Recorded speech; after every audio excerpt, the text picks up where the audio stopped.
మీ ముందు అక్కడ పాత్రలో నీళ్లు పడి ముందుగా పూర్వ దిశలో ఇటువైపు ఉన్న వాళ్ళు కుడి చేతిలో నీళ్లు తీసుకొని మీ ఎడమ నుంచి కుడికి వేయాలి. ఎడమ నుంచి కుడికి.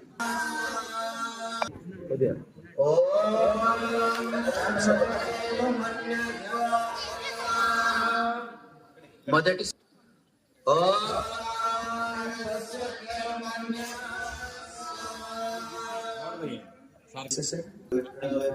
తర్వాత దక్షిణంలో